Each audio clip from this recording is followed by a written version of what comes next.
श्रीराम जय जय राम। नमस्कार। आज दिनांक 12 जानेवारी।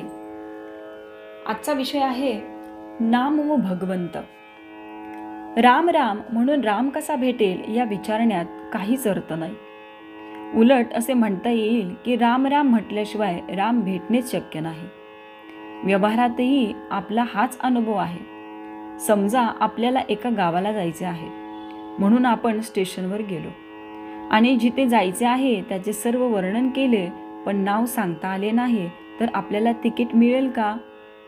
उलट त्या गावातली काही माहिती नाही पण नाव ठाऊक आहे, तर आपल्याला तिकीट मिळून तिथे जाता येईल।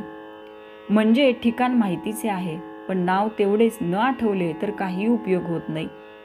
यावरून एक गोष्ट स्पष्ट होते की बाकी सर्व केले पण नाम नाही घेतले तर काही उपयोग होत नाही। म्हणून नाम घेणेच जरूर आहे। नामाने भगवंताची प्राप्ती होणार ही खात्री असावी। भगवंताच्या नामाची गरज दोन तऱ्हेने आहे। एक प्रपंचाचे स्वरूप कळण्यासाठी आणि दुसरी भगवंताच्या प्राप्तीसाठी। खायला प्यायला पोटभर, बायको मुले, घरदार वगैरे सर्व गोष्टी असल्या तरी सुद्धा आपल्याला काळजी आणि तळमळ का असते हे आपल्याला कळत नाही। याचा अर्थ दुःखाचे खरे स्थान कुठे आहे ते कळत नाही।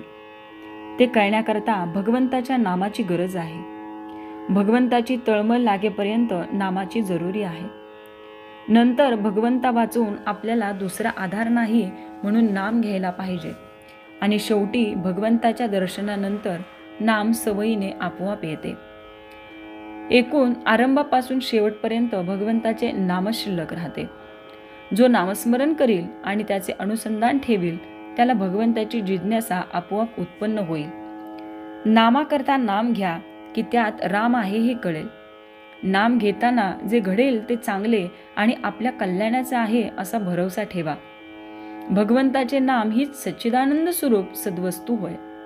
भगवंताच्या नामात जो स्वतःला विसरला तो खरा जीवनमुक्त होय। जे काय साधायचे ते हेच, बाकीच्या गोष्टी स्वप्नासारख्या समजाव्यात। त्या प्रचितीस येतात पण नसतात।